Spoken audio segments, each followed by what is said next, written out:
물론 사람의 오류보다는 차량의 오류가 더 적을 거예요. 더 적다 하더라도 그게 0은 아니거든요.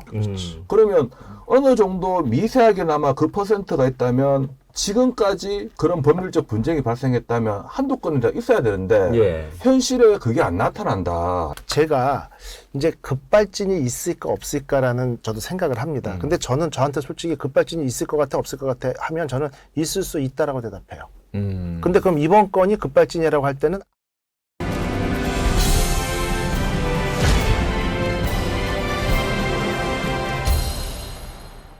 여러분 안녕하십니까, 김영호입니다. 지난 1일 오후에 밤이죠. 9시 27분쯤에 서울시청역 인근에서 대형 참사가 벌어졌죠. 9명이 숨지고 7명이 다치는 대형 교통사고가 발생을 했는데, 자, 이 가해 차량 운전자는 지금 현재 병원에 입원해 있습니다. 그런데 급발진이라고 좀 주장을 하고 있고요. 그러나 경찰이 확보한 여러 가지 정황들을 보면은 급발진보다는 운전 과실일 가능성이 좀 높다, 이런 얘기도 흘러나오면서 사건이 약간 미궁 속으로 빠져드는 것 같은 느낌이 듭니다.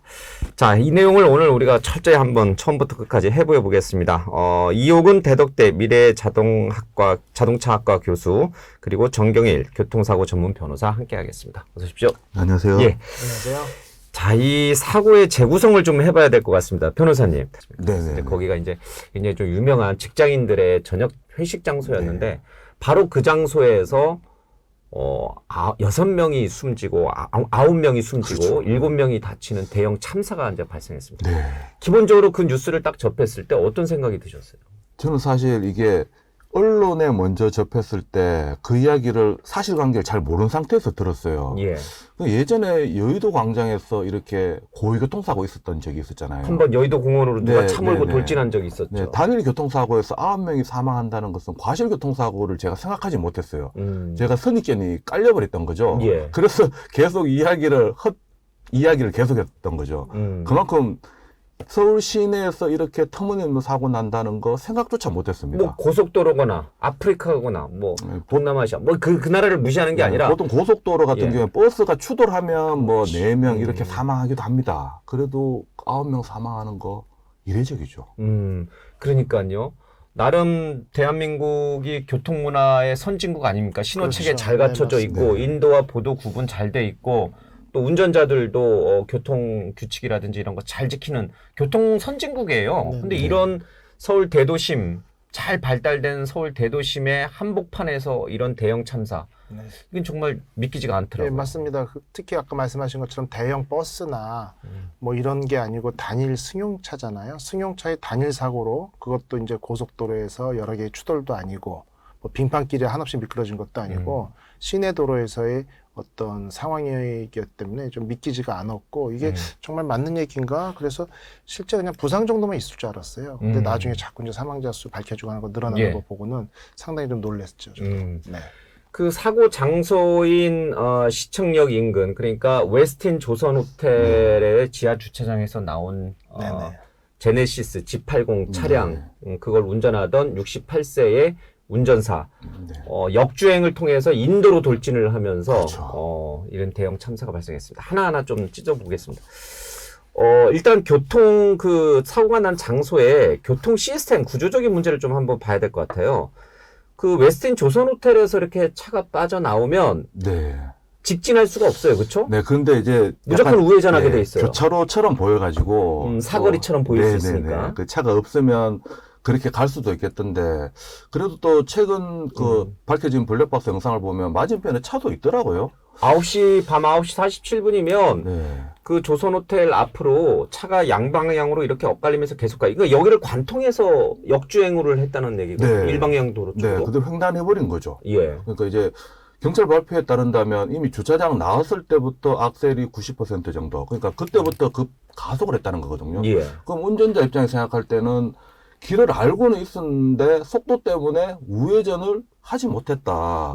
직진인 줄 알았다. 이렇게 이제. 네, 직진인 줄 알았다거나 아니면 우회전을 해야 되는데 급가속이 되는 바람에 우회전을 못하고 그렇게 진입하지 않았나. 경우수는 2가지 정도 생각해 볼 수 있는 제가 거예요. 들은 내용은요, 거기서 이제 나왔을 때 다른 차량 한 대가 그 앞을 지나가는 영상이 있었대요. 그러다 보니까 가해 차량 운전 이렇게 지나가니까 그러니까 이제 신호 위반 여부는 모르겠고요. 그러다 보니까 여기서 혹시나 우회전을 하려고 하더라도 이 차가 추돌 때문에 약간 뒤로 피하면서 우회전을 할 수 없는 상황이었다.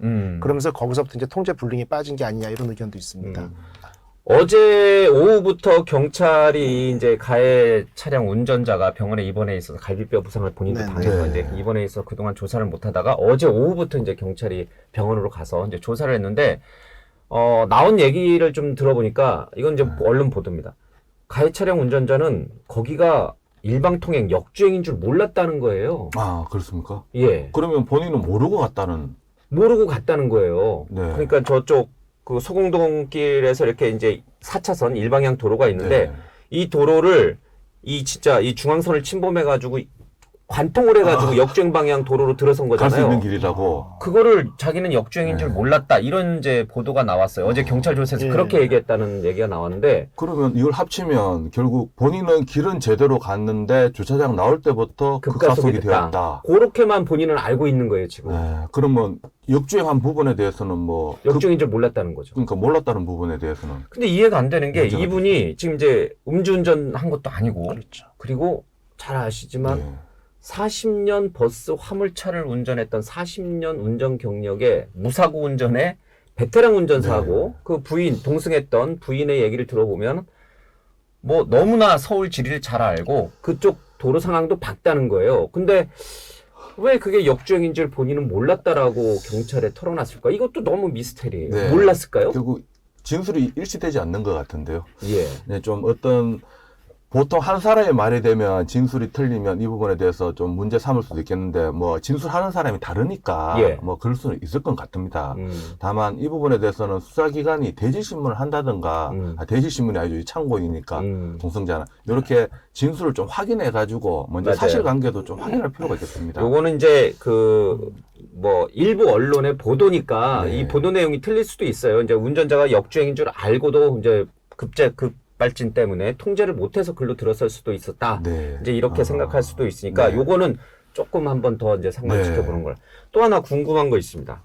그 웨스틴 조선 호텔에서 나와서 그 4차선 역주행 도로로 들어서지 말고 만약에 진짜 급발진이었다면 그 인도로 왜 차를 몰고 갔을까? 일단 핸들은 작동을 했잖아요. 그렇죠. 그러면 그 왼쪽으로 틀면은 그 한국은행 그 담벼락이 쭉 있거든요. 그렇죠. 예. 거기 가서 그냥 부딪히면 최소한 인명 피해는 적었을 텐데 왜 역주행 도로로 들어서고 그것도 인도 쪽으로 차가 그냥 손살처럼 그냥 시속 100km로 치고 가면서 그렇게 9명을 다치게 했을까, 죽게 했을까? 예, 그래서 이제 그 부분도 계속 논란이 되고 있는데 보통 통상적으로 이제 급발진이다라고 하면 일단 사람들이 운전을 하다가 앞에 하다못해 그냥 뭐 동물이 지나가도 그 치는 거에 대해서 상당히 공포심을 느끼거든요. 그러다 보니까 사람들이 쭉 서 있으면 무조건 그걸 피하려고 드는 게 본능이에요. 건물을 기둥 쪽으로 가든 아니면 다시 차도 쪽으로 나오든 말씀하신 대로 그 담벼락 쪽으로 가면서 옆면을 추돌해가지고 속도를 줄인다든지 맞아요. 예. 이런 어떤 40년도 베테랑이잖아요. 예. 그런 어떤 시도를 하는 게 정상인데 인도를 그냥 지나갔다라는 게 첫 번째 이해는 안 가고 그래도 이제 일단 무죄 추정의 원칙, 뭐 고의성이 없다라고 볼 때 정신이 없어서 그렇죠. 그랬을 수도 있으니까. 이게 혹시 이제 그 EDR 데이터가 완전히 나와봐야 되겠지만 사고 기록 장치. 예, 사고 기록 장치에 대해서는 이제 스티어링 휠의 이제 각도 이런 조향 각도도 나오거든요. 근데 적절히 예를 들면은 인도하고 차도를 구분하는 펜스 같은 걸 이렇게 툭툭툭 치면서 속도를 줄이려고 했는데 이게 속도가 워낙 높다 보니까 오버 스티어링이 됐다든지 핸들 돌린 거에 비해 더 갔다든지 아니면 덜 갔다든지 이렇게 제어가 안 된 부분이 있을까. 그래서 그거는 이제 차량 어떤 쉽진 않습니다만 거동 해석을 하는 이런 쪽에다 의뢰를 해서 요 정도 속도 요 포지션에서 핸들을 난 요 정도 틀었는데 그 이상으로 차가 거동을 했다라든지 이런 걸 좀 분석을 할 필요는 있다고 봅니다. 그러니까 이제 우리 저 시청자 여러분께서 이제 이 방송을 보시면서 꼭 이제 참고해야 될 게 아직 경찰의 최종 조사 결과가 안 나왔기 때문에 나왔죠. 지금 이제 우리가 하는 거는 이제 추론에 불과합니다. 이게 뭐 진실은 아니고요. 그죠? 이제 경찰 조사 결과가 좀 나와야 될 것 같습니다. 그러니까 68세 운전자, 물론 40년 경력의 무사고 베테랑 운전자지만 급발진이 되면은 정신이 없을 수 있잖아요. 그렇죠. 그러니까 그래서 저라도 정신이 없을 수 네, 있습니다. 그래서 뭐 본인의 의지와는 다르게 이제 인도로 돌진했을 가능성도 있고 그러나 상식적으로 생각해 봤을 때 그 정도 경력이면은 인명 피해를 최소화하기 위해서 담벼락으로 돌진해서 차를 강제로 멈추게 하는 정도의 이렇게 운전 기술 내지는 판단은 할 수 있었지 않을까? 네, 이제 라는 게 이제 제 생각이고. 전제 조건은 결국 모든 게 다 상식적인 거를 전제로 하는 거잖아요. 그렇죠. 하지만 그와 같은 급박한 상황에 이미 머리가 하얘진 상태에서는 뭐 인도차도 순간적인 판단조차도 못할 수는 있을 거예요. 끝나고 난 뒤에 후회하는 경우 많을 것 같아요. 저도 그 상황에서 제 차가 그렇게 급가속을 한다. 어떻게 할까? 시뮬레이션을 할 수 있겠지만 그 상황에 제가 앉아 있었다. 그러면 사실 인도차도 제가 구분할 수 있을까? 이 생각은 들긴 해요. 물론 그렇다 하더라도 법적인 책임은 별개거든요. 이게 고의로 했으면 당연히 살인죄고요. 이 부분에 대해서 고의가 아니더라도 주의의무 위반이 있으면 형사처벌 대상이 됩니다. 과실범. 그래서 보통 논의할 때 지금 저는 좀 안타까운 게 이게 급발진이냐 아니냐, 운전자에게 과실이 있냐 아니냐 이렇게 그러니까 양도 분리해서 판단하는데 그렇지는 않습니다. 아까 역주행한 부분하고 인도 침범한 부분에 대해서는 급발진과 별개로도 운전자에게 과실로 볼 여지도 있거든요. 이 부분에 대해서 경찰 수사도 마찬가지로 급발진과 관련 없이 교통사고 처리법 위반으로 입건한다라고 한 취지도 그런 취지입니다. 아, 근데 아까 이제 우리 교수님 말씀하셨지만 급발진이 되면 차량을 자기가 운전자가 통제를 못 하잖아요. 그래서 역주행할 수도 있고 인도로 갈 수도 있는데 그럼에도 불구하고 그거는 면책이 되지 않는다 이런 됩니다. 뜻입니다. 이게 보통 급발진이 완전 물리적으로 어떤 밀어가지고 사람이 넘어져서 다른 사람을 다치겠다 이런 경우에는 무죄입니다. 하지만 그게 아니라 차가 이상하고 어느 정도 시간과 그래도 거리가 있었는데도 인도와 차도 본인이 선택할 수 있었는데 뭐 본인이 인도를 선택한 거예요. 물론 그쪽에 좀 부딪혀가지고 속도를 줄이려고 했다 하더라도 이 부분에 대해서는 사람이 많기 때문에 그런 부분에 속도를 줄이려고 한다 그러면 자신의 피해를 줄이려고 한 것이거든요. 그런 부분 때문에 결국 사고 나고 이렇게 대형 참사가 발생했다면 그 부분에 대해서는 급발진이냐 아니냐는 양형의 유리한 요소로 작용될 것으로 보이고 유무죄 판단에는 큰 영향이 없을 것으로 보여요. 이 얘기는 이제 잠시 뒤에 조금 더 이제 하도록 하고, 또 하나 좀 궁금해가지고 이해가 안 되는 부분은 이제 차에 블랙박스가 달려 있어요. 그렇죠? 네. 근데 이 블랙박스를 경찰이 봤더니, 지금 나온 언론 보도로만 놓고 보면 그냥, 이 정도의 의성어 정도밖에 없다는 거예요. 이러는 정도.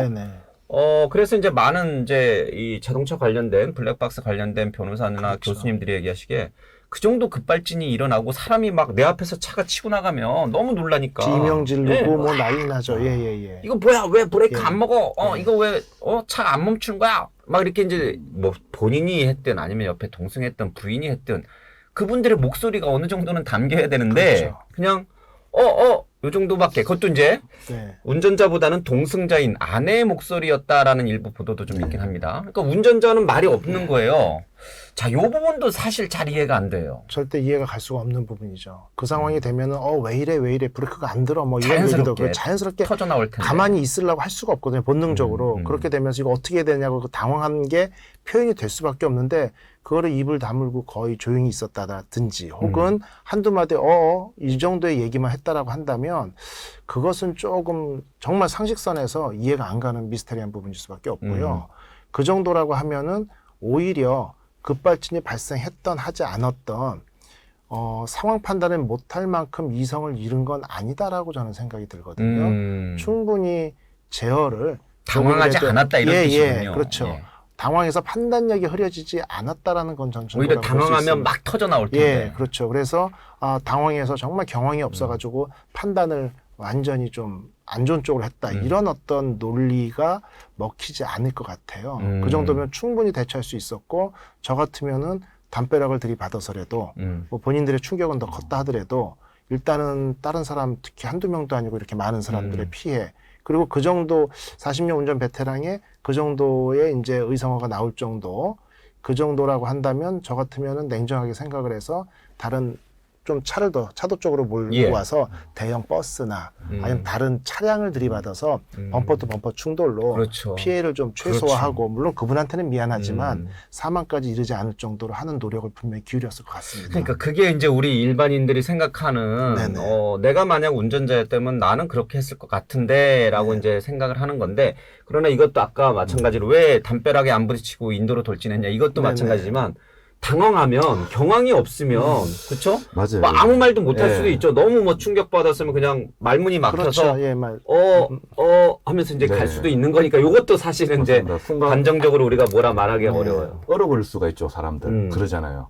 아무 말도 못하고 맞아요. 그렇게 머리가 하얘지고 굳어버리는 경우 그런 경우일 수도 있고 또 이제 어마 있었던 건지 또 한 기자와 인터뷰에서는 본인은 어떤 차에 대해서 문제가 있다라는 것을 아내가 이야기했다. 맞아요. 라고 예. 블랙박스 영상에도 그게 녹화가 되어 있다라고 이야기하는데 이 경찰에서 발표할 때 좀 정확하게 좀 발표를 했으면 하는 마음이 드는데 좀 이렇게 차이가 나거든요. 예. 이런 차이 나는 부분에 대해서 물론 어나 아니면 차가 이상해라고 말하는 거나 그 정도의 차이로 보고 뭐 예. 대수롭지 않게 발표한 것으로 볼 수도 있고 아니면 정말 어마 있었던 건지 이 부분에 대해서까지도 좀 많은 혼선도 있고 저도 이제 이 건에 대해서 정확한 데이터를 받는 게 아니라 언론으로 접하거든요. 예. 언론마다 다르고 시간이 지날 때마다 다른 정보가 나와가지고 사실 저도 이야기할 때 잘못된 정보를 가지고 잘못된 이야기할 때도 있고 좀 혼란스러울 때도 맞아요. 있습니다. 예. 또 역시 언론 보도지만 네. 그 경찰이 이 가해 차량 운전자를 어제 오후부터 조사하기 전에 네. 아내가 먼저 이제 입원해 있는 이제 남편에게 물어봤대요. 그러면서 이제 경찰에다 털어놓은 얘기를 이제 언론에 나온 걸 보면은 사고 당시에 부인이 막 소리를 쳤다는 거예요. 브레이크가 왜 안 되지? 왜 안 되지? 이렇게 이제 소리를 네. 쳤다는 거예요. 그러면 그 아내의 목소리가 블랙박스 영상에는 담겨야 되는데 그렇죠. 지금 경찰이 말씀하신 대로 발표한 것만 놓고 보면 밖에 없어요. 네. 아내의 비명 소리는 없어요. 네. 그러니까 이것도 약간 뭔가 좀 다시 확인해 봐야 돼요. 그러니까 발표의 정도가 어디까지인지 그것도 한번 확인할 필요가 있겠습니다. 이제 직접 당사자가 말한 거하고 경찰하고 말한 건 다르니까. 근데 블랙박스에는 정확하게 담겨져 있거든요. 예. 그 부분에 대해서는 시간이 지나면 확인이 될 부분인데 아직까지 이 부분에 대해서 수사가 진척이 안 되니까 전 국민을 궁금증에 빠뜨리고 있고 걱정에만 빠뜨리고 있는 것 같습니다. 우리 교통사고 전문 변호사니까 그동안 이제 수없이 이런 사고와 관련된 거를 이제 처리하셨을 거 아니에요. 네. 블랙박스 영상에 비명 소리가 없이 네. 그렇게 이런 어떤 급발진이라든지 아니 대형 사고가 일어나는 경우가 있나요? 기절하지 않는 한은 보통 어떤 신음소리라든가 아니면 그 신음소리도 같은 신음소리가 아닙니다. 절박함이 느껴져요. 예. 근데 그냥 했다라는 것은 납득할 수가 없거든요. 아니면 경찰이 제대로 발표를 안 했거나 아니면 운전자와 그 동성자의 그 심리 상태가 그다지 긴박하지 않았던가 둘 중에 하나거든요.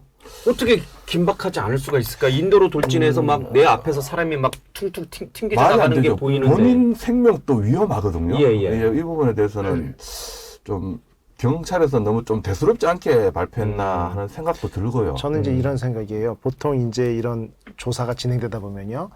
보통 화재건도 마찬가지지만 자동차 사고 같으면 이제 소방청에서도 조사를 하죠. 예. 그 다음에 경찰에서 조사를 하고 경찰에서 EDR 같은 경우는 당연히 경찰에서 수사를 해가지고 다 데이터를 보실 수 있거든요. 그래서 일부 데이터가 나왔잖아요. 90% 열려 있었다.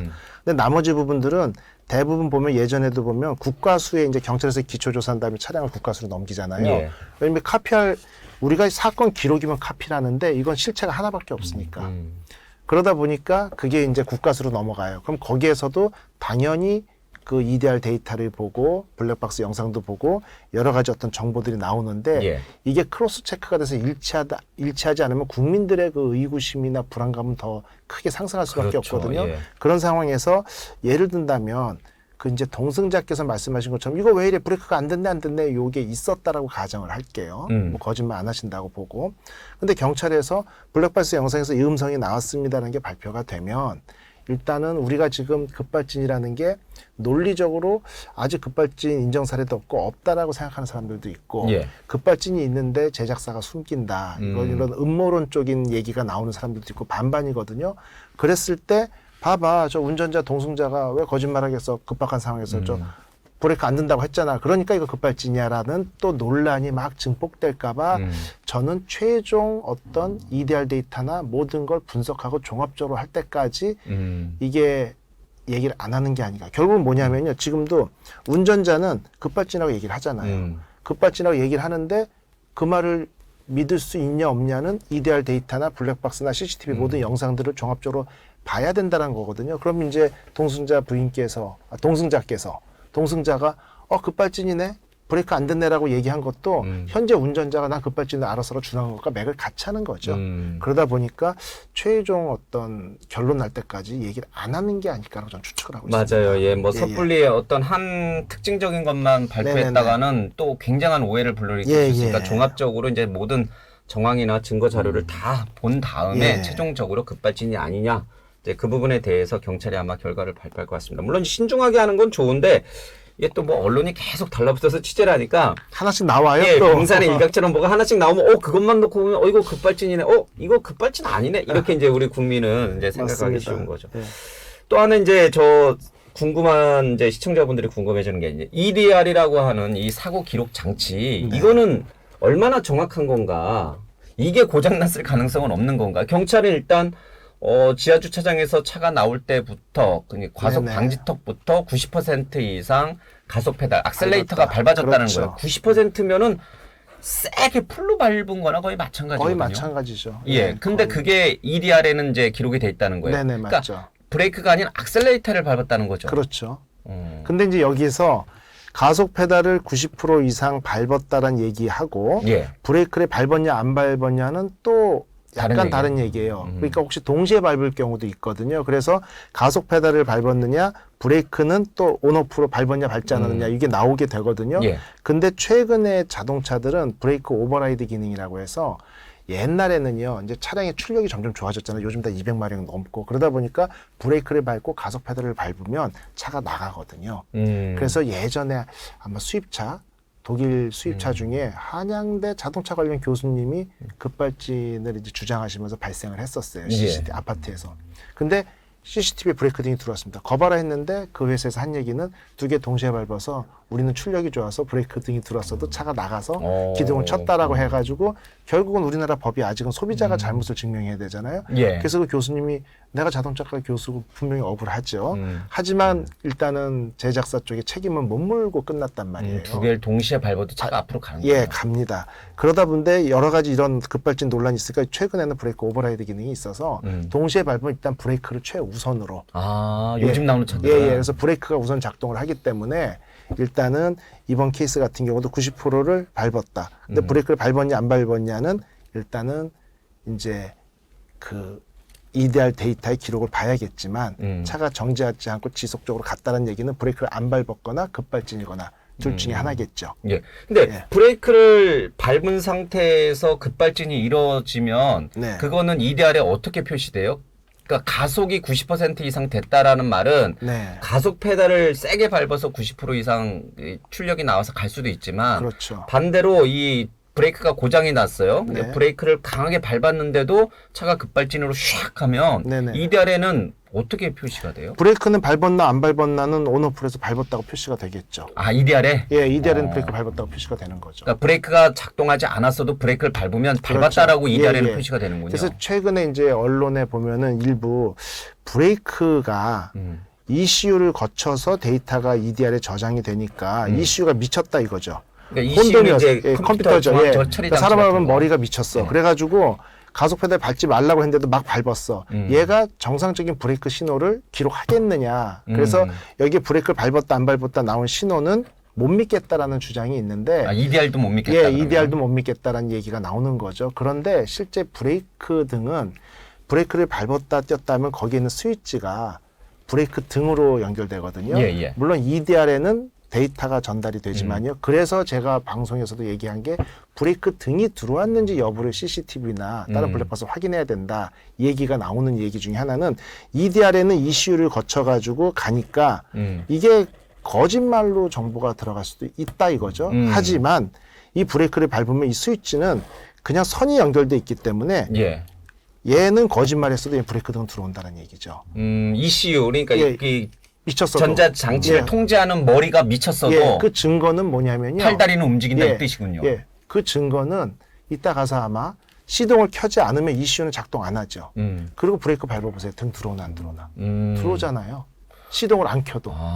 그렇기 때문에 브레이크 등이 들어왔냐 안 들어왔냐를 계속 주장하는 이유 중에 하나는 ECU가 미쳐서 EDR 데이터를 다 못 믿겠다고 해도 브레이크 등이 들어왔으면 밟은 거고 안 들어왔으면 안 밟은 거다 이거죠. 근데 어떤 뭐 제가 누구라고 말하면 안 되는데 뭐 자동차 명장이라고 불리는 네네. 그분은 예. 지금 이 자동차가 제네시스 G80이잖아요. 네. 이 G80 장치는 이제 전자 장치, 그러니까 ECU를 통해서 모든 걸 컨트롤하기 때문에 ECU가 고장 났으면 브레이크를 밟아도 브레이크 등이 안 들어올 수 있다 이렇게 주장하시는 것 같던데. 저는 그게 이제 동의할 수 없습니다. 일단은. 그 부분은 결국은 뭐 차량 제조사에서 확인할 수 있는 부분이고 시간이 지나면 아주 밝혀지지 않을까 간단한 싶어요. 부분이죠. 예를 들면 그 똑같은 모델 2018년형이잖아요. 예. G80 갖다 놓고 시동 끄고 브레이크 밟아보면 되죠. 그러니까 12V 배터리가 완전히 방전이 돼가지고 배터리가 없는 경우를 제외하면은 시동 안 켜고 브레이크 밟아도 분들이 들어오거든요. 지하 주차장에서. 그러면 혹시 ECU가 시동이 들어오는 스위치에 어떤 방해 장치를 해가지고 못 들어오게 막는다든가 그러니까. 그럴 수는 없습니까? 시동이 꺼졌을 때 말고. 시동이 아니죠. 이게 켜져요. 전기적으로 그러니까 예를 들면 시동을 안 켜면 ECU 예. 자체가 안 예. 켜지는 거죠. 네. 그러니까 이제 자 보세요. 그러니까 말씀하신 게 맞아요. 그러니까 이제 그 브레이크 등이 들어오는 걸 얘가 의도적으로 방해한다라는 ECU, 얘기죠. 켜져 있을 때. 그런데 이제 우리가 가속 페달은 옛날에 밟으면 이게 와이어로 연결돼가지고 스로틀 밸브가 열렸다 닫혔다 했잖아요. 예. 근데 최근에는 여기서 얘가 몇 도 정도로 움직이냐에 따라가지고 얘가 모터로 돌려주거든요. 결국 ECU를 거쳐서 가는 거죠. 그런데 브레이크도 이제 유압으로 움직이고 전자적으로 움직이곤 하는데 이 불 들어오는 거는 그냥 선으로 연결된 거죠. 그러니까 전자 제어가 아니라 얘가 이거 선을 전자하고는 끊어야 안 되는 걸려요. 거죠. 물리적으로 끊지 예, 않는 끊지 않으면 들어오는 거죠. 예, 예. 그러니까 방해를 ECU가 할 수 있다. 가서 또 여기 전기 흐르지만 한다고 안 흐르는 게 아니니까 물리적으로 끊어야 되기 때문에 그거는 저는 브레이크 등이 들어왔냐를 제발 보자는 얘기가 계속 그 주장을 하는 거죠. 그게 굉장히 중요한데. 근데 왜 네네. 그거를 경찰이 쉽게 빨리 CCTV가 엄청 많잖아요. 거긴 번화가니까. 많죠. 지금 네네. 금방 확인할 수 있는데. 됐다라고 봐야 되지 않겠어요? 알고 원래 있겠죠. 아까 말씀 CCTV. 다 확인됐는데 아까 말씀드린 것처럼 경찰에서 먼저 발표를 했는데 국가수에서 분석 결과 좀 이상한 얘기가 나오거나 약간 미스매치가 또 있을 수 음모론, 있죠. 뭐 예. 의혹이 막 그러니까 쌓이니까. 이제 그럼 누구 하나 또 사표 써야 되거든요. 니네 또 제작사한테 뭐 이래서 그러다 보니까 상당히 조심스러운 상황인 거예요. 알겠습니다. 자, ECR은 EDR 이요. EDR은 고장이 날 수도 있지만 네. 브레이크 등은 ECU나 네, ECU나 네, 예, 네. 이게 좀 용어가 어렵습니다. 네. 이제 머리에 해당되는 이제 컴퓨터 중앙 처리 장치와 같은 자동차 중앙 처리 장치 ECU가 고장이 나든 EDR이 고장이 나든 그와 무관하게 예. 전혀 상관없이 네. 브레이크를 밟으면 전선으로 연결된 브레이크 등은 들어오게 돼 있다. 들어온다. 그게 네. 굉장히 중요하다. 예, 예. 급발진이야. 예. 운전자가 브레이크를 밟았냐 안 밟았냐를 판가름할 수 있는 중요한 단서다. 그리고 또 하나는 이게 CCTV에 이제 포착이 된 건데 이제 그렇게 사고를 인명 피해를 내고 차량 2대를 부딪힌 이후에 차가 스스로 멈춰요. 자연스럽게 쓰죠. 자, 이걸 갖고도 논란이 있어요. 이 목격자들은 아니 차가 급발진이면 제동이 안 된다는 뜻인데 통제가 안 된다는 뜻인데 어떻게 그렇죠. 차가 스스로 멈출 수가 있겠느냐? 저거는 운전자 과실이다 이렇게 주장하는 분이고 또 한 분은 차량 이게 사람을 치고 난 다음에 차량 2대를 또 치잖아요. 이 네. 차가 그러면서 다시 이제 전자장치가 정상으로 작동되는 걸로 바뀌어서 브레이크가 작동을 했기 때문에 멈춘 거다. 네네. 이제 요 두 가지 가설이 네. 충돌하고 예, 있어요. 맞습니다. 이건 어떻게 봐야 됩니까? 그러니까 저도 그 두 가지 가설이 다 가능성은 있다라고 봅니다. 아, 둘 다 가능하다. 가능성은 있어요. 근데 확률로 따지면 후자보다는 전자가 훨씬 큰 거죠. 그러니까 예를 들면은 제가 이제 급발진이 있을까 없을까라는 저도 생각을 합니다. 근데 저는 저한테 솔직히 급발진이 있을 것 같아 없을 것 같아 하면 저는 있을 수 있다라고 대답해요. 근데 그럼 이번 건이 급발진이라고 할 때는 아닐 거 가능성이 높다고 이렇게 얘기를 하죠. 무슨 얘기냐면 전 세계 자동차가 15억 대가 현재 돌아다니고 있어요. 예. 연간 8,800만에서 9천만 대, 그래서 겨우 17년 주기로 다 갈리거든요. 아무리 정교하고 잘 만든 부품이라 하더라도 15억 대가 매일 1년에 14,000km씩 하루에 서너 시간씩 주행을 한다라고 하면 에러는 날 수 있다라는 거죠. 그런데 그 에러가 난 것들이 EDR 데이터까지 속여서 정확히 기록이 되면서 왜냐하면 그 우리가 보통 보면은 이제 온오프로 생각을 해요. 브레이크 밟았는데 안 밟았다고 옳은 데이터가 아니고 잘못된 데이터가 들어올 확률은 반반하냐 이렇게 얘기하는데 예. 그 수치적으로 뭐 논란이 있지만 256분의 1의 확률로 이런 어떤 수치들이 정해지거든요. 어떤 뭐 이제 그 암호나 이런 거에서 보면은요. 논리적으로. 그러다 보니까 이게 거꾸로 그러니까 널 데이터라고 그래 가지고요. 데이터가 안 맞으면은 에러 값으로 저장이 되지 틀린 데이터가 써지지가 않아요. 그래서 그냥 이슈 하나만의 어떤 오판이나 이거 가지고 이 데이터가 정교하게 누가 조작하듯이 자 브레이크 밟았지만 안 밟았다고 쓸게 가속 페달 안 밟았네 밟았다고 쓸게 이렇게 될 수가 없다라는 얘기죠. 조작은 불가능하다. 예, 그러니까 이슈가 미쳐서 조작은 불가능하고 잘못되면 데이터 에러나 오류로 뜨면 모를까 그러기는 쉽지 않다는 거죠. 우리가 정반대의 데이터를 저장할 수는 없다. 데이터를 여러 가지 상황을 다 만들기는 정말 확률상 우리가 농담으로 이런 얘기 하거든요. 원숭이한테 피아노 갖다 줬는데 한 5천만 년 동안 두들기다가 여기 쇼팽의 교향곡이 나올 거냐 이 얘기랑 비슷할 정도로 불가능하죠. 예, 불가능하죠. 우리가 영화의 한 장면인가 드라마에서 본 적이 있어요. 어떤 학생이 전 과목을 계속 빵점 맞습니다. 선생님이 얘를 혼내요. 왜 혼낼까요? 전 과목을 빵점을 다 맞는다는 얘기는 다 아니까 정답을 피해간 거예요. 1번만 났으면 몇 개 맞아요. 그렇죠. 그러니까 얘가 어떤 반항하는 걸로 전 과목을 학기 내내 빵점 맞으니까 선생님이 너 다 알지 이런 장면이 나오거든요. 이게 그것처럼 예. 뭐 하나가 가속 페달은 밟았다고 나오는데 브레이크도 밟았다고 나오네. 이러면 뭐가 앞뒤가 안 맞다. 이런 데이터는 있을 수 있지만 정교하게 완전한 오답 데이터를 EDR에 기록할 확률은 원숭이가 소나타 작곡하는 것과 비슷하다. 네. 실제로 급발진을 주장하는 그 교통사고의 경우에 네.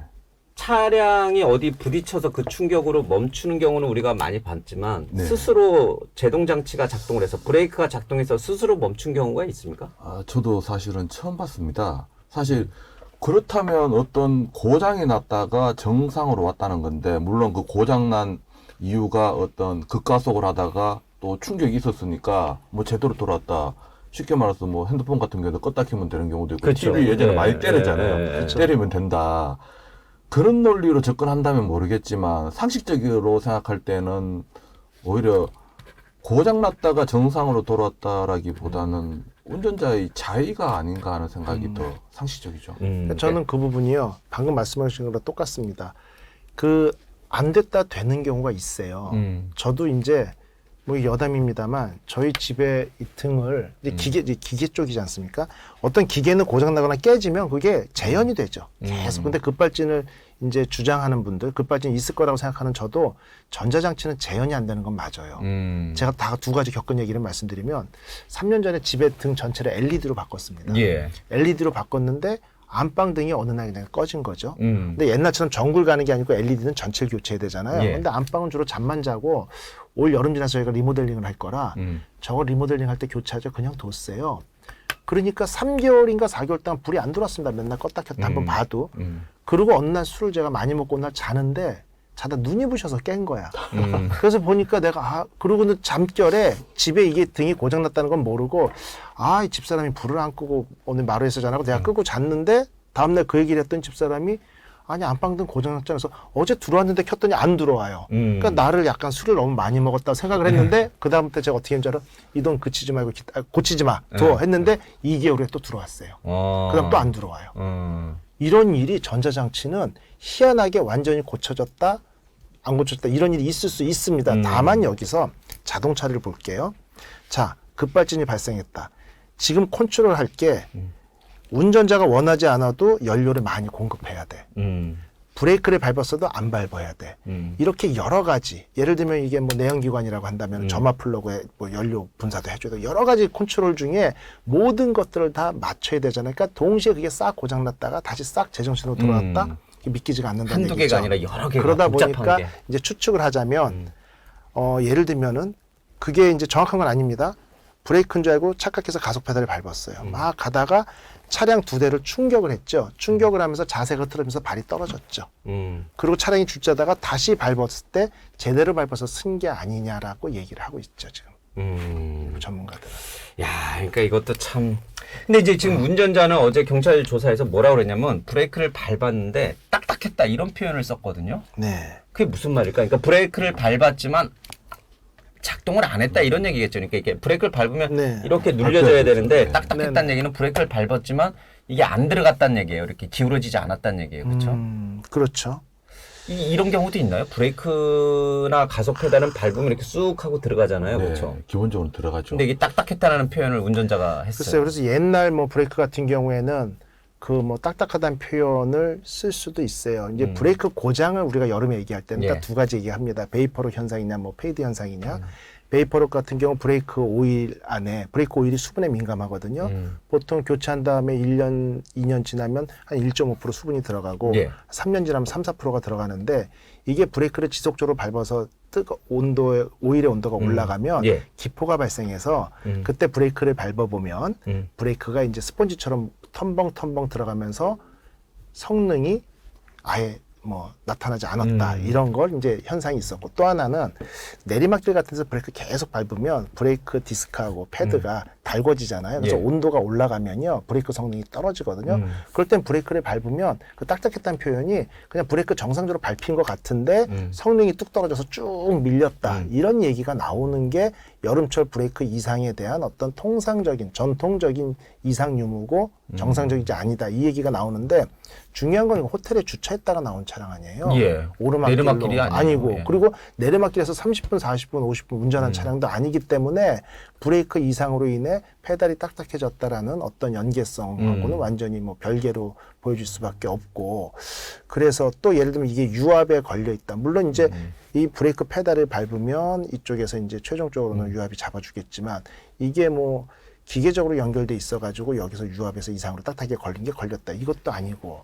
그래서 이런 부분은 정확히 저도 이해가 안 가는 이게 표현이라고 이제 볼수 있어요. 운전자의 주관적인 느낌이니까 네네. 그렇죠. 이제 이거를 근데 이제 우리는 또 이제 많은 분들이 이제 운전을 다 하고 지내시니까 그런 경우는 드문 아주 진짜 네네. 드문 경우일 수 있다라는 생각이 좀 듭니다. 그리고 어떤 분은 또 그런 주장을 하시더라고요. 이제 이분이 40년 베테랑의 무사고 운전자지만 이제 버스 화물차를 주로 이제 운전했지만 버스의 그 브레이크와 이 가속 페달, 악셀레이터는 둘이 네. 이제 길쭉하게 예, 네네. 나무 짝대기처럼 예, 예, 맞습니다. 약간 이제 예, 예. 핸드폰처럼 요렇게 요런 모양으로 길게 예. 돼 있는데 이 제네시스 G80의 브레이크는 넓적하게 그러니까 이렇게 네. 이렇게 이 세로가 아니라 이렇게 돼 있고 맞습니다. 가속 페달은 이렇게 돼 이렇게 있고 돼 있죠. 그러니까 이렇게 돼 있고 이렇게 돼 있다는 거예요. 그렇죠? 그 화물차는 이렇게 돼 있고. 그렇죠.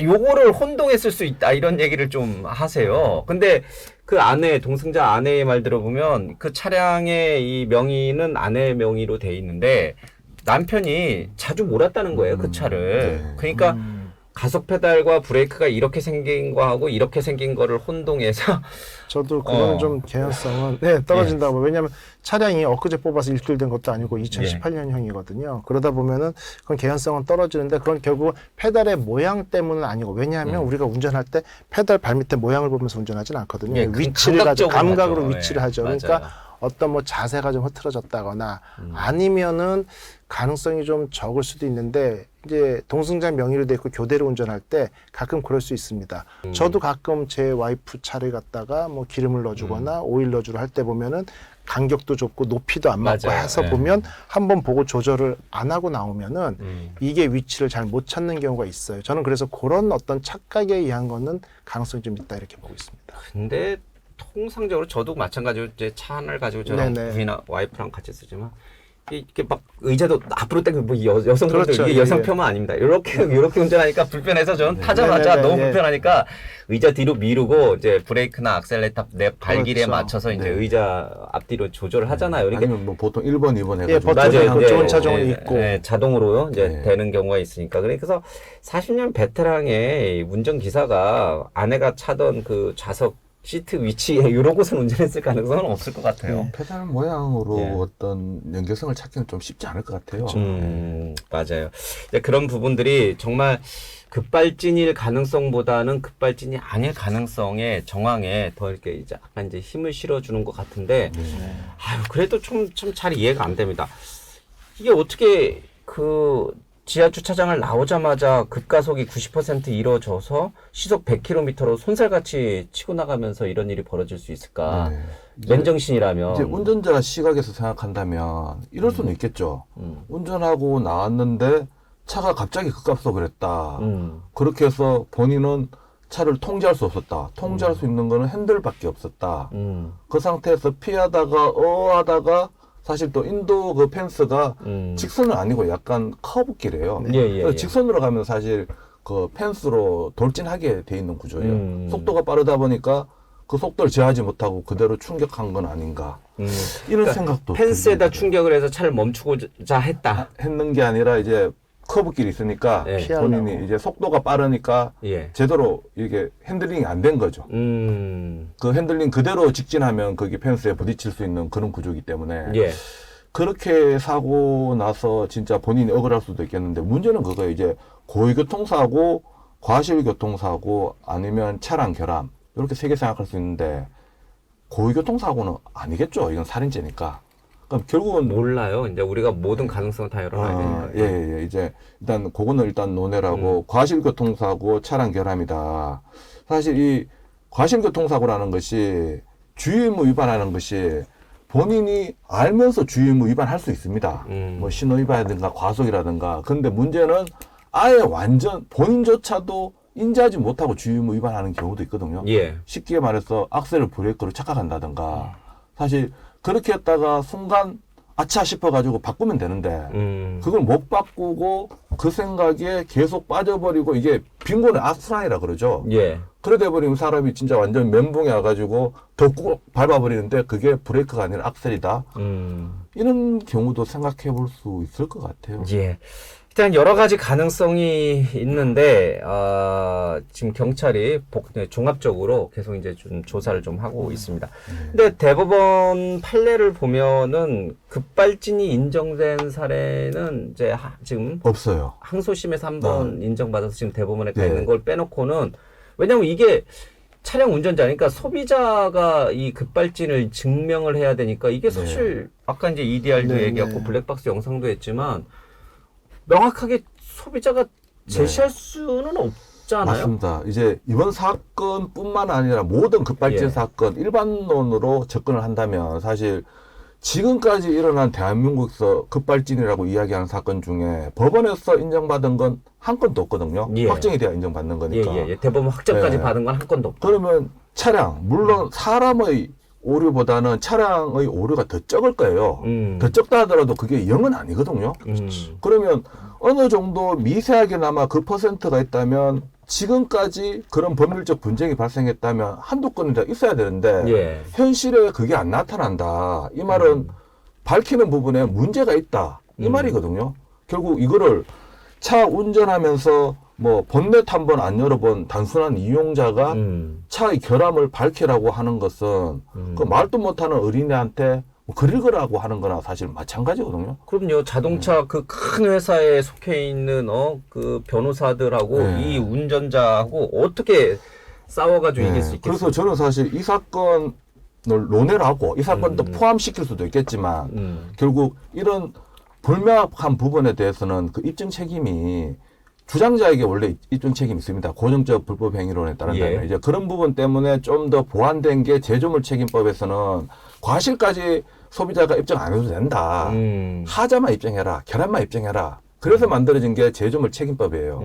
그래도 예. 그래도 소비자가 입증 못해요, 하자를. 그렇죠. 예, 이제 그 부분 때문에 이제 결함의 추정, 그래서 이제 제조물 책임법 3조 2에는 뭐 제품이 정상적으로 사용되고 있는 상태에서 그 손해의 원인이 제조사의 배타적인 영역하에서 그 배타적인 영역하에서 이외에는 이례적으로 일어나지 않는다. 이 세 가지 요건을 입증하면 결함으로 추정해주고 제조사 보고 입증하라 그러는데 이 세 가지만 하면 된다라고 생각하기 쉽겠지만 처음부터 막히는 게 정상적으로 이용하고 있는 상태 어떻게 입증할 것이냐. 이게 사실 차가 어떤 문제가 있다는 걸 밝혀야지 정상적으로 사용하고 있다는 걸 밝히니까 결국 결함을 밝혀야 된다는 거거든요. 예. 결국은 소비자가 못 밝히는 거예요. 입증 책임 자체가 바뀌어져야지만 그나마 제조사도 쉽지 않을 것 같아요. 그런데 그러면 이 위험 부담에 대해서 입증 책임이라는 것이 무조건 다 제조사한테 책임지라는 게 아니거든요. 이제 운전자 잘못인지 제조사 잘못인지 모르는 경우 거기에 대한 책임 위험 분담만 나타내기 때문에 이 부분에만큼은 제조사한테 위험을 전가하고 그러면 경제적인 위험 부담은 사실 똑같아요. 그걸 소비자가 가져가든 제조사가 가져가든 합치면 0이거든요. 예. 다만 이게 소비자가 가져가게 되면 이 건에 대해서 경제적인 책임뿐만 아니라 경제적인 책임도 커요. 제조사 같은 경우에는 비용 처리할 수 있습니다. 보통 예. 이게 불량품 같은 경우에는 보통 물건을 만들 때 불량품까지 고려해서 비용에 산정하거든요.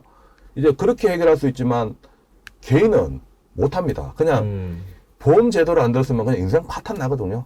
또 형사적인 부분에서도 형사처벌까지 받습니다. 그러니까 인생 파탄 나고 범죄자까지 되는 그런 걸 생각했을 때는 위험 부담을 또 더 잘하는 제조사가 가져가는 게 맞다라는 생각이고 그런 쪽은 좀 뭔가 바뀌어야 된다 이런. 바뀌어야 되죠. 바뀌어야지 그나마 공평하다고 생각합니다. 이거는 이제 이 사건에서 가해 차량 운전자를 지금 뭐 변호해 시려고 그런 건 아니고 네. 이 기본적으로 입증 책임을 누가 하느냐에 대해서는 좀 문제가 있다. 이 그렇죠. 지적을 하시는 지금 거예요. 사실 제조사에서 이런 부분 적극적으로 하면 저는 어느 정도 밝힐 수도 있다라고 생각합니다. 본인들이 그걸 왜 하냐 이 마인드를 가지고 있는 것 같은데 차라리 좀 더 적극적으로 해서 해명하면 자신들 제품 신뢰도 올라가고 오히려 홍보 효과도 볼 수 있는 부분이 있거든요. 근데 이제 이 자동차 회사들 입장에서 보면 네. 단 한 건이라도 급발진을 인정하게 될 경우에는 뭐 담배 회사들도 마찬가지예요. 담배 많이 피우면 안 걸린다는 거 절대 인정 안 하잖아요. 그렇죠?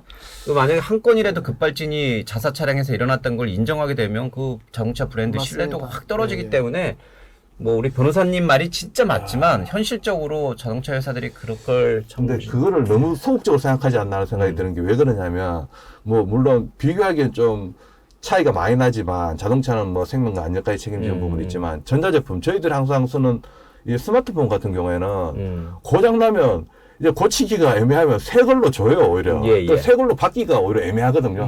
내 정보가 다 있으니까 고쳐달라라고 이야기하는 그런 상황이고 묻지마 AS라는 말까지 나올 정도로 AS가 잘 되고 그게 또 제품에 홍보도 되고 있는데 사실 우리나라 자동차 업체가 세계에서도 인정받는 업체입니다. 예. 그 부분 인정한다고 해서 신뢰도가 과연 떨어질까? 오히려 더 사고를 좀 바꿔라. 예, 전 그런 생각도 듭니다. 알겠습니다. 근데 그 교수님 이 차량만 놓고 얘기해서 좀 그렇긴 한데 네네. 그 몇 년 전에 똑같은 이제 제네시스 차량 G80인데 이제 물론 이제 연식은 좀 다를 수 있습니다만 네네. 그 모델은 조금 다를 수 있습니다만은 예. 그 아파트에 차량 돌진했던 사고가 있었잖아요. 그래서 네. 막 그 정자를 들이받고 이제 멈췄는데 하필이면 그게 또 이 지금 사고 난 차량과 같은 차량이란 말이에요. 네네. 그걸 놓고선 이 차량 자체에 결함이 있는 거 아니냐 이렇게 또 주장하시는 분들이 있어요. 예, 그런 얘기들이 많이 나오고 있고 저도 많이 봤거든요. 예. 근데 이제 그런 부분들을 이제 어떻게 평가하느냐, 결국 증거 제일주의로 갈 수밖에 없거든요. 이 차가 도대체 몇만 대, 몇십만 대가 팔렸을 텐데, 그렇죠. 그 중에 그럼 운전자들도 그만큼 많을 텐데, 결국 기계, 그 수십만 대의 기계 중에 한두 대가 고장 날 거냐, 수십만 명의 운전자 중에 한두 명이 실수할 거냐의 문제일 수도 있거든요. 그렇군요. 이게 예. 쉽지가 않아요. 그리고 또 한 가지는 이제 제가 이제 변호사님 의견에 약간 동의하는 부분이 뭐냐면, 우리가 이제 자율주행 얘기를 할 때, 자율주행에 대한 두려움을 사람들이 많이 갖잖아요. 저거 뭐 미치면 어떻게 이런 얘기 할 때 보면 주장하는 게 제작사도 그렇고 보통 나는 교통사고의 95%가 운전자 과실이에요. 5%가 차량 결함입니다. 물론 차량 결함 중에 63%는 63% 이상은 타이어 쪽이고 사고가 최근에는 차량의 결함이 별로 없기 때문에 그렇지만 1%, 2% 이상인 5%까지가 차량 결함으로 발생하는 사고거든요. 예. 그럼 이 안에는 기계적인 결함, 전기적인 결함 여러 가지가 다 포함이 되겠죠. 그런데 유독 이제 전자 회로의 이상에 의한 사고라는 거는 인정이 안 되고 있다는 얘기고 우리나라 얘기만 자꾸 하는데 우리나라뿐 아니라 전 세계적으로도 급발진이 인정된 사례는 하나도 없는 거죠. 가끔 얘기 나오는 게 도요타 건 가지고 얘기가 나옵니다. 1200억인가요? 벌과금 문 거. 근데 그거는 급발진이 있었다라고 인정한 게 아니고요. 그 니자 미국의 그 조사기관의 조사에 늑장 대응해서 난 거예요. 뭐냐면 그 페달 끼임이라고 많이들 알고 계신데 그 매트에 가속 페달이 이렇게 밟으면 예. 이게 고리 같은 게 이렇게 끝으로 걸려가지고 이게 복귀가 안 되니까 계속 차가 가속력을 내는 거죠. 그래서 이제 매트에 페달 끼임 현상에 대해서 조사 좀 할 테니까 데이터 좀 내놔라 뭐 이런 요청을 했는데 거기서 늦치작거린 거죠. 예. 한 달 6주인가 지났는데 똑같은 사고가 또 발생한 거죠. 그러니까 니네가 적극적으로 대응을 해가지고 데이터도 주고 예. 테스트도 하고 했으면 추가 사고는 막을 수 있었을 텐데 도덕적으로 늑장 대응했다는 벌금이 1200억인 거지 예. 그게 급발진을 인정한 재판은 아니었어요. 그러니까 전 세계적으로 이제 EDR이 오류가 있다라고 증명이 됐거나 그 다음에 급발진이 있다라고 인정된 사례는 현재는 제로입니다. 근데 물론 저도 이제 기술 사대주의가 아니에요. 예. 예전에는 야 우리보다 훨씬 똑똑하잖아 독일이. 미국이 그 뭐 로펌에서 미국에서 예전에 타이어 터진 사고 하나 나면요 변호사 10명씩 붙어야 돼요. 예. 그리고 기본적으로 한국 타이어가 잘못이 없고 뒷바퀴에 한타가 껴 있었고 앞바퀴에 있는 파이어스톤이 터졌는데 사망했어. 이제 뒤집어져서. 예, 예. 근데 차가 뒤집어졌는데 이 한국 타이어 중에 하나가 터져 있어. 근데 이게 터져가지고 차가 구르기 시작했잖아요. 얘가 사고 원인이 아니죠. 그런데도 20년 전입니다만 한 20억 정도 주고 합의 보면 오케이라고 할 정도로 미국은 PL법이나 소비자 보호법이 예. 막강하거든요. 그럼에도 불구하고 그 모든 변호사들이 덤벼들었음에도 불구하고 급발진으로 승소하거나 이긴 사례는 단 한 건도 없었다라는 게 이게 뭐 이번 사건에 딱 그 들어맞는 얘기는 아닙니다만은 네. 이번 사건을 계기로 뭐 결코 이제 우리가 가해 차량 운전자를 옹호하려고 하는 얘기는 아니고 네네. 언제든지 나에게도 급발진 사고는 있을 수 있으니까 그럴 경우에 어떤 법적인 부분에서 굉장히 소비자가 불리할 수밖에 없다. 네. 그런데 그런 거는 이제 개선이 필요하다는 얘기를 좀 드리고 있는 겁니다. 그 경찰이 스키드마크 얘기를 좀 했어요. 근데 이게 네네. 경찰이 발표를 잘못해서 좀 혼선이 있었어요. 마지막 지점, 그러니까 차가 멈춘 마지막 지점에 네. 스키드마크가 있었다. 처음에 이렇게 얘기했다가 그 다음에는 스키드마크가 없었다. 또 이렇게 얘기를 하는데 아니 스키드마크 확인하는 게 그렇게 어렵습니까? 왜 이게 혼선을 줍니까? 경찰 발표가? 안타깝습니다. 예. 이제 수사가 지금 그냥 일반 단순 교통사고도 아니고 전 국민들이 다 지켜보고 있는데 이렇게 수사를 한다. 그러면 앞으로 수사는 어떻게 또 이루어질 것이냐. 사실 많이 못 믿거든요. 이래 돼버리면. 사실 지금 이 운전자에 대한 수사도 좀 어떻게 보면 수사가 안 이루어지니까 전 국민들의 의혹만 증폭시키고 있어요. 예. 사실 사고 나고 난 뒤에 지인들한테도 전화를 했다라고 한다면 진술 정도는 할 수 있지 않을까 하는 생각이 들거든요. 그러니까 갈비뼈 부상으로 말하기 어렵다라고 하는데 예, 본인께서 아마 더 이제 적극적으로 말을 했으면 좋겠는데 안 해요. 이제 예. 그 부분에 대해서 이제 또 경찰은 또 적극적으로 하기 위해서 어제 체포영장도 신청을 했고 기각됐죠. 또 법원에서 기각됐는데 또 이제 체포영장이라는 게 또 구속영장하고 조금 다른 것이 체포영장은 소환을 했는데 나오세요. 보통 피해자 보고 나오라 그랬을 때 소환 통보해서 안 나올 때 그때 보통 체포영장을 청구해가지고 수사하고 어느 정도 범죄 혐의가 인정되면 예. 구속영장으로 바꾼다든가 아니면 체포영장으로 수사하고 그냥 보내주기도 해요. 48시간밖에 못하니까 이제 그게 기각된 거예요. 이제 그 부분에 대해서는 법원에서도 좀 형식적으로 판단한 건 있지만 뭐 그런 체포영장 이제는 좀 적극적으로 대응하려 하는 것 같은데 또 어제 또 조사는 했다 그러는데 조사는 그다지 많이 안 이루어졌어요. 2시간 정도 했고 조사 내용이 뭐 있나 싶어서 봤는데 아까 진행자님 이야기하신 것처럼 급발진 주장하고 뭐 브레이크가 딱딱했다. 이 정도밖에 발표가 안 됐어요. 물론 더 많은 거가 있는데 수사 어떤 밀행성 원칙이 예, 말 예. 안 한 건지 모르겠지만 이 부분이 계속 수사기관에 이제 빈총을 맡고 있는가 하는 좀 안타까움이 들어요, 보면. 수사를 이렇게, 제가 해도 이것보다 잘할 텐데, 이런 생각이 들어요, 자꾸. 예, 근데 이제 뭐 본인도 사실 상당히 정신적 충격을 받았을 것이고 또 이제 심신, 그러니까 뭐 몸도 갈비뼈 다쳐 그러니까 심신이 약간 네. 지금 이제 정상은 아니니까 이 정상은 아닌 상태에서 경찰이 또 꼬치꼬치 캐묻는 거에 대해서 대답을 하면 그게 또 나중에 또 논란이 될 수 있으니까 경찰도 뭐 충분히 이제 운전자가 답변할 살 때까지 좀 기다리는 거예요. 근데 체포영장 안 나오면 어차피 병원에 계시니까 그렇죠. 도망갈 사람은 그, 아니니까 그런 그렇죠? 취지로 이제 기각된 것 같아요. 그러니까요. 맞아요. 그거는 뭐 무죄라는 의미에서 기각된 건 전혀 아니니까 알겠습니다. 이 차량이 네. 2018년식 모델이잖아요. 네네. 이게 브레이크를 밟아야지만 뒷바퀴 쪽에 스키드 마크가 생기는 거죠? 생기는데요. 이게 뭐 후륜 차량이라고 그러나요? 뭐, 예. 이게 이제 아니요.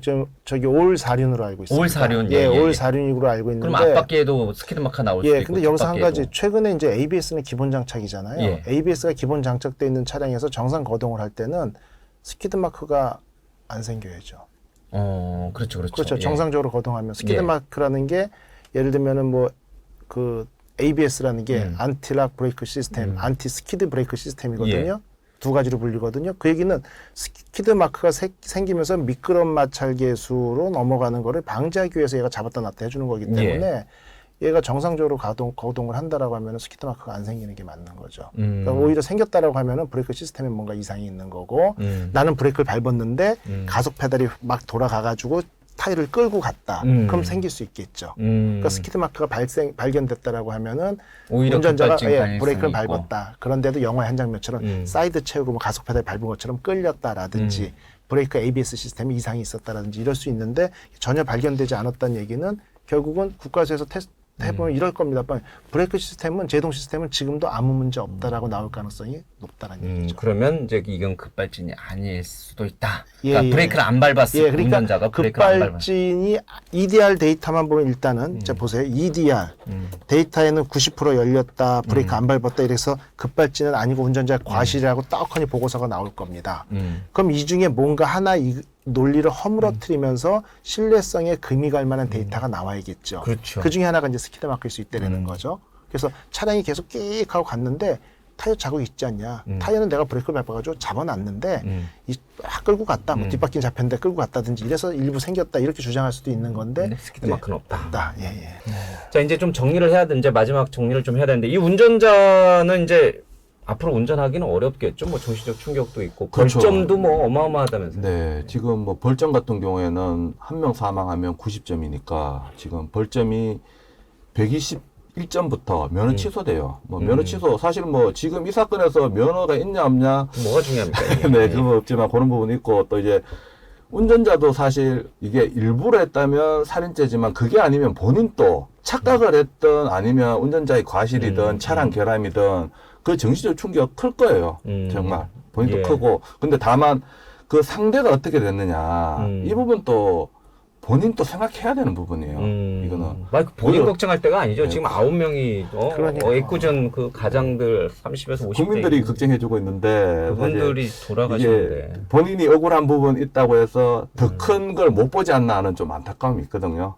이제 차량 결함 이 부분에 대해서도 문제 삼는 것과는 별개로 피해자에 대해서도 깊은 생각을 하고 애도를 해야죠. 해야 되는 부분이에요. 그러니까요. 아이 참 어떻게 이런 일이 벌어졌나 하는 그 안타까움. 그게 신호체계의 구조적인 문제인지 아니면 차량의 결함인지 뭐 다 한번 그렇죠. 처음부터 철저하게 점검해 보고 정말 다 아니다. 운전자 과실이다 그러면 이 운전자는 이제 참의 삶을 이제 살아야죠. 예, 뭐 그래서- 운전대를 다시 잡아서는 안 되고. 예.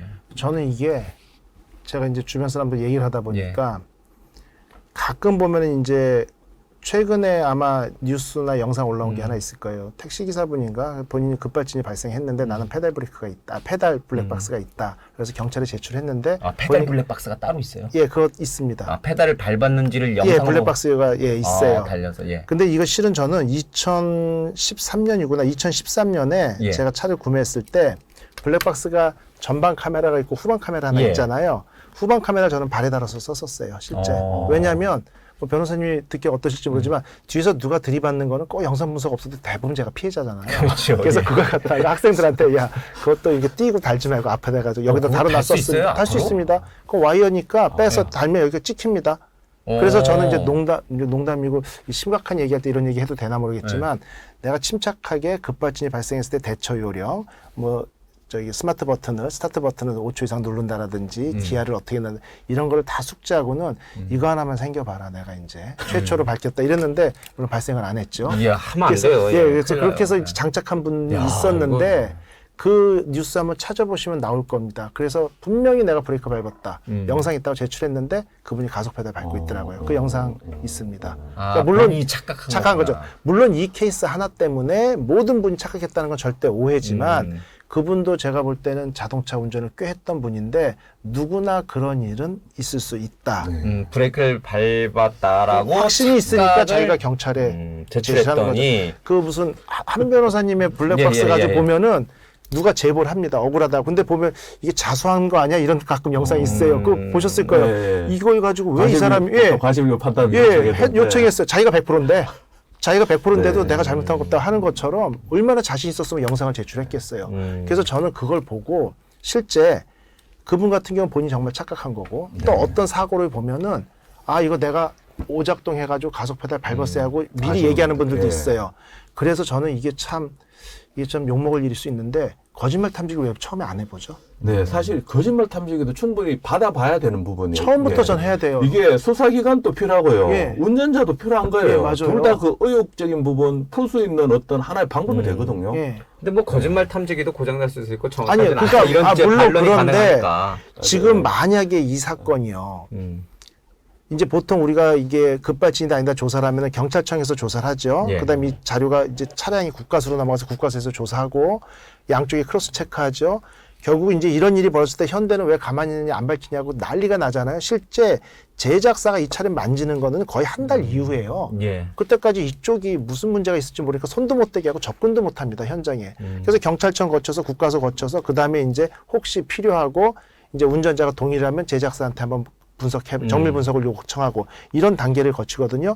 그러면 어떻게 보면 이 과정에서 거의 한 달 이상이 소요되면서 그 이제 피해를 본 분들하고 가해자분, 운전자분 같은 경우는 여러 가지를 상황을 준비하거나 할 기간을 버는 수도 있는데 어쨌든 그래서 의도적으로 만약에 거짓말을 했다면 지금 이것 때문에 국가수 움직이고 경찰 움직이고 모든 언론의 국민적인 전 불안감, 피로감 그래서 이거를 알면서도 나 급발진이라고 주장했다가 실수로 밝혀지는 케이스하고 처음부터 이거 제 실수입니다 밝혀지는 케이스에 양형이 저는 다르죠. 같으면 안 된다고. 예. 그건 분명히 왜 자수하고 안 하고 네, 다르잖아요. 다르죠. 이건 예. 범행 부분에도 있고. 예, 그래서 그런 부분 때문에 저는 이제 좀 문외한입니다 법적으로는. 그래서 처음부터 일단 거짓말 탐지기부터 걸어보고 시작을 했으면은 어떨까라는 생각을 저는 하고 있습니다. 자, 이제 오늘 나눈 대화는 사실은 이제 경찰 조사, 최종 조사 결과 나오지 않은 상황에서 이제 이럴 가능성, 저럴 가능성 등등에 대해서 이제 얘기를 하는 거기 때문에 뭐 저기 우리 시청자분들께서도 그 부분을 좀 잘 참작하셔서 이제 들어보시면 좋을 것 같습니다. 자, 오늘 두 분과 함께 이번 사고의 원인 또 급발진이 아니면 과실이냐 이제 이런 얘기를 좀 나눠봤습니다. 오늘 말씀 잘 들었습니다. 고맙습니다. 네, 고맙습니다. 수고하셨습니다.